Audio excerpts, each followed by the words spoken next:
Hello, and welcome to another edition of WNHS TV. Hello, and welcome to another edition of WNHS TV. We're coming to you from across northern Calvert County on this spring day. I'm Joshua Green. And I'm Abby Clary. Today we'll find out what going back into the building was really like for students. We'll see a recap from field hockey senior night. We'll hear how to prioritize our mental health during these difficult times. We'll learn about Women's History Month and what it really means to our students.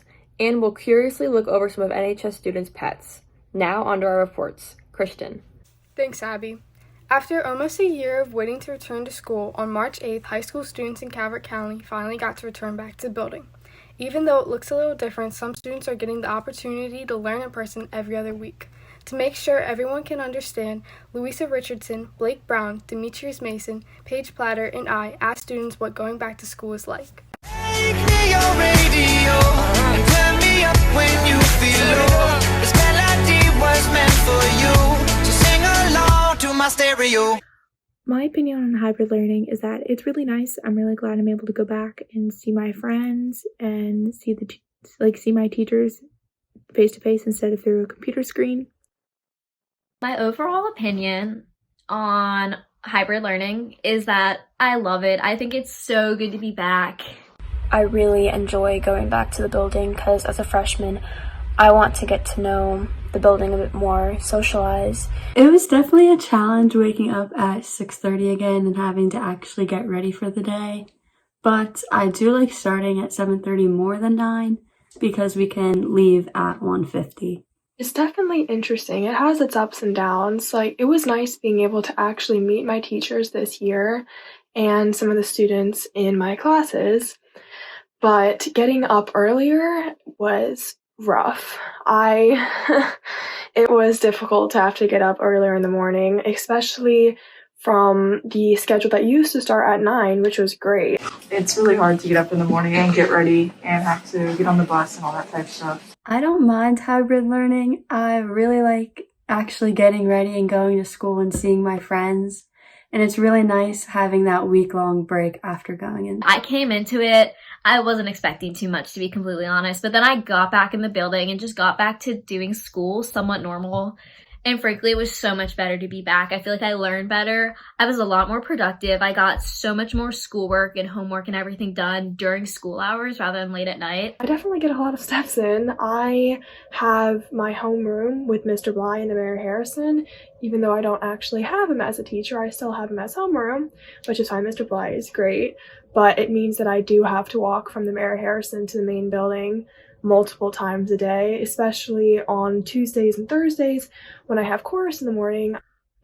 Social distancing at Northern is just like in a grocery store. We have arrows on which way to go. Being in classrooms with fewer people is definitely weird. Last year when we had classes of 20 to 30 people, this year there are some classes where it's just me and the teacher or me and one other person along with the teacher. So there's definitely a lot more focus on you as an individual than if you were back in school with it being normal. So hybrid kids have to end 5 minutes earlier than the virtual kids sometimes, so we can clean off the desks and everything. So while they're still learning, we have to try to pick up what the teacher's saying and clean off the desks. Even though it takes 2 seconds to do it, we end 5 minutes early and pack up and everything like that.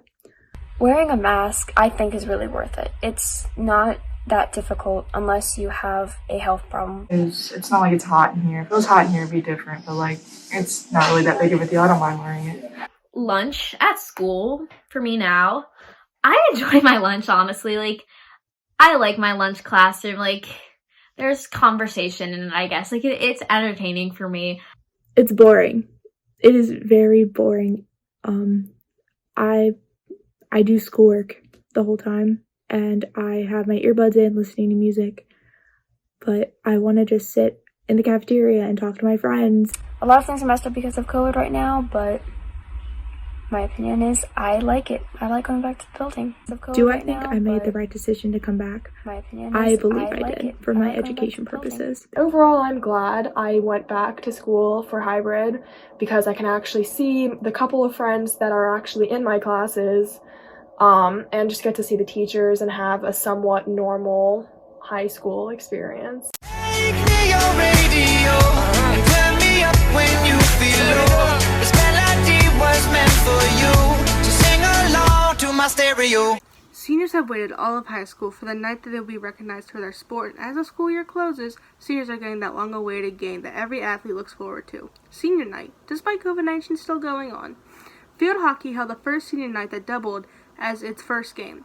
Elena Stewart, Peyton Russell, Kayla Twigg, Owen Adriani, and Kamaya Elam went to this exciting game and heard from many about the experience.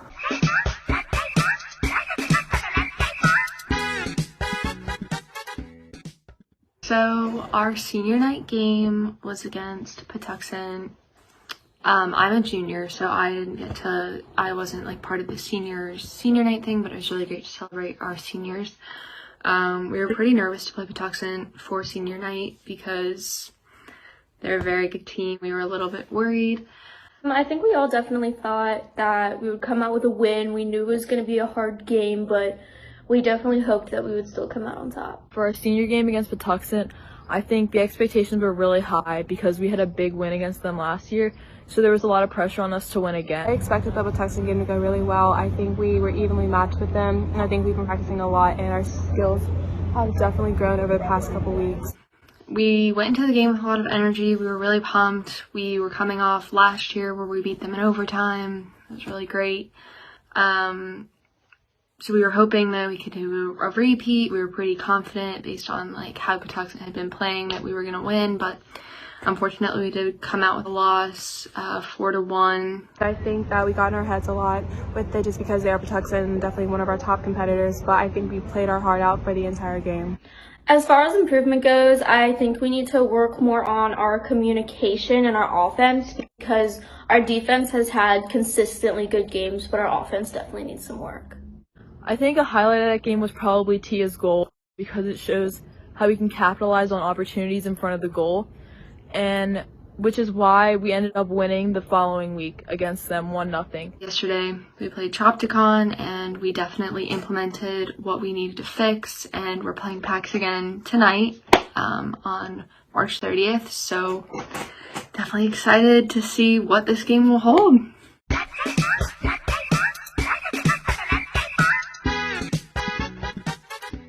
This past March, we celebrated Women's History Month. There have been hundreds of women that have left their mark on the world. Betsy Schleichhuber, Brandon Trink, Jojo Hensley, and I have asked people what women's history means to them and how we can help make it more appreciated. And there's nothing like a mad woman. What a shame she went back. Women's History Month is really just a time set aside to celebrate women and highlight all their accomplishments and really give them the recognition they deserve. To me, it's a month where we need to celebrate all the strong women in our lives and all the strong women that came before us that have led to us where we are today. Women's History Month is about recognition. Not only recognizing the accomplishments women have made throughout history, but understanding the centuries of oppression, the strides that have been made, and what still needs to be done. I've been to 3 women's marches and the March for Our Lives in DC. Few things in this world are more powerful than when people come together in pursuit of making a better future. To me, Women's History Month means a month where women all across the world can come together and talk about the achievements we've made and the strides that we've made throughout history. To me, Women's History Month is a month of lifting up other women and empowering other women and also acknowledging all the accomplishments women have made in the past and the present. To me, Women's History Month is a time for us to appreciate and celebrate all of the things that women have done throughout history to get us to the point that we're at today. To me, Women's History Month means a month to really reflect on the contributions that women have made to society and the world throughout history and now, and just really appreciate all of the achievements that they have and all of the things they've done to get us to where we are now. A female role model in my life is my mom. My mom. It's definitely my mom. My mother.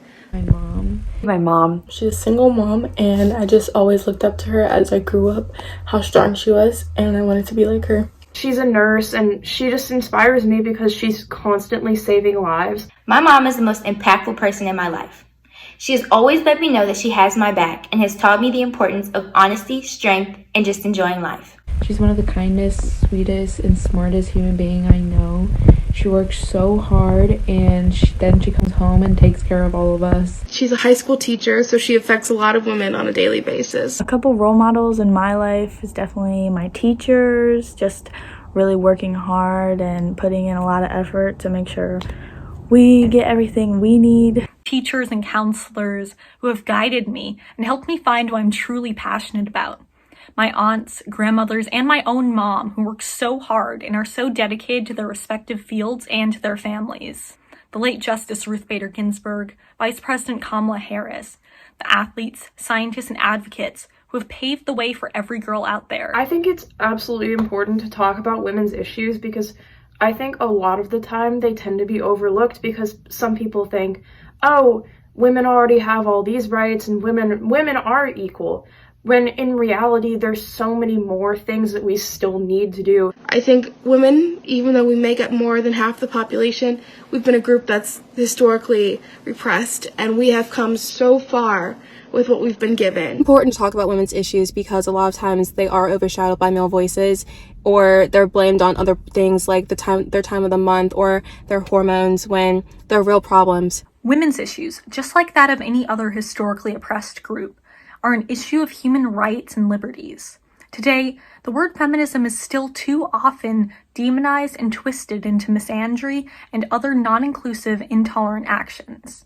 We need to talk openly about the complexity of feminism in terms of race, religion, sexuality, disability, and other things like violence, health, and education. During this month, I think that it is really important to support women by not only donating to causes that help women, such as shelters for perhaps like battered women, is to just educate yourself and the people around you so that you can bring awareness to what this month stands for and for the accomplishments of women. Reach out to your mom, your grandma, your aunt, tell them that you appreciate them and maybe do something nice for them. I think people should respect the females who work hard every day.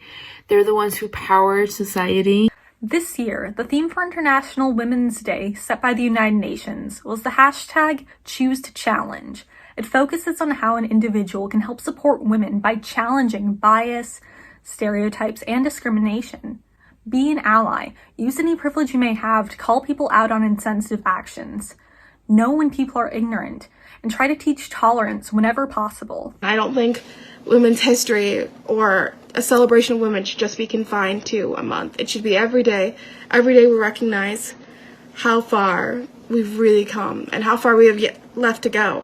And there's nothing like a mad woman. What a shame she went back. Our pets are our friends that we'll remember even after they're gone. Everyone thinks their pet's unique, but after watching this, you may be surprised. Abby Clary, Liz Quinsbury, Skylar Schoner, Morgan Cook, and I are going to show some of our own pets that are a little different than the usual cat or dog. Love your pets because they're the best. Take care of them. This is my crested gecko Churro. I've probably had her for 6 months now, but she's 10 months old and we actually have the same birthday. The unusual animal that I'm going to be talking about today are my guinea pigs. This one is Jasper, and this one is Edward. My name's Elizabeth, and my dog's name is Bonita. She's a Presa Canario. We've had her for about 6 years. I got my crested geckos this February. I got them to help with like my mental health, give me a reason to get out of bed and out of my like funk and take care of something and give me like a purpose to wake up every single day and get out of bed and take care of myself so that they can live good, healthy lives. A very common misconception about them is that you can just give them a normal light source like your lights and not a heat lamp and the UVB bulb, which is very incorrect because if they're in too cold of an environment, they'll get really sick, and the UVB bulbs provides calcium. Some misconceptions about them is the amount of space they need. For 2 guinea pigs, they need 8 square feet. And as you get more guinea pigs, you're going to need more, obviously, because they get pretty big and they like to run and exercise a lot. They're very docile, They jump a lot. They love to be pet. They love to be played with, which makes them a pet that little kids usually really want to get. And I would say that they are very good for younger kids. A fun fact about my crested geckos, there's different morphs of geckos. So there's a normal eyelash crested geckos, there's harlequins, extreme harlequins. Like, does that make sense? So Mellow here is a harlequin. Nothing really made us want to get like this dog. It's kind of just, we went to the Humane Society and then we looked at all these different dogs and we ended up seeing Bonita, and she just sat down and she was like really loving with our family. She was super sweet, so cutest dog I've ever seen in my life. We kind of just saw her and she just matched well with our family, and then we ended up getting her. They are very social creatures. They need friends. Girls work best in threes. Boys work best in two.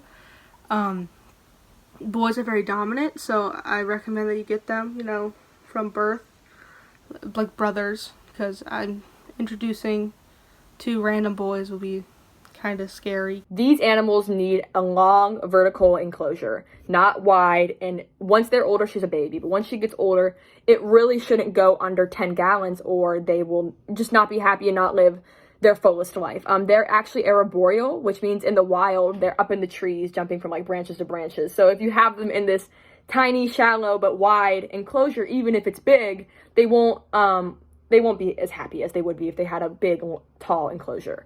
Care difficulty, I would say she's really not that hard to take care of. She's just like any other dog. I would just say they gain weight a little bit fast. But I don't really think it's really that hard to take care of her. It's super easy. Research is very important when you're getting reptiles because they can't communicate as well as other animals like cats or dogs can. And because of this, a lot of reptiles die prematurely. But overall, on a scale of 1 to 10, I'd say the difficulty for taking care of her is probably a 4. Again, very easy, but you need to have some type of heating lamp if your house gets below 60, because they have to be in a around 60 to 75 temperature range. And if it drops below that, they could die or they won't eat. We attempted to get the geckos from a breeder, but there was no breeders around us, so we had to get them from the Petco, and the Petco was selling $300 harlequins for $50. I don't think there's anything I wish I really knew about the breed itself, but one thing I wish I knew about my dog is how much separation anxiety she has. Like, when you leave, she'll howl, she'll bark, she'll get super upset. She needs to be around people. She won't eat unless I'm home with her. She'll sleep, but I normally sit out with her until she falls asleep. A fun fact about guinea pigs is that they popcorn. It's really cute. It's whenever they get so excited that they just can't contain it, and so their body just freaks out and they just jump. A lot of different things can trigger it. They also squeak a lot when they're excited. But if you do the right stuff, they're pretty sturdy. You really won't have many problems. So yeah, that's basically it. If you want to get a crested gecko, again, just do your research. Love your pets because they're the best. Take care of them. For our show, it's finally spring and the fourth quarter is already underway. Be sure to take a break from schoolwork and get out in the sunshine, especially since it's warmer out now. Go out and get some vitamin D. I'm Abby Clary. And I'm Joshua Green. Remember to follow Northern Journalism on Twitter at NHS Patriot Press to stay updated on all things NHS. That's it for us. Tune in after the break for another edition of WNHS. See you then.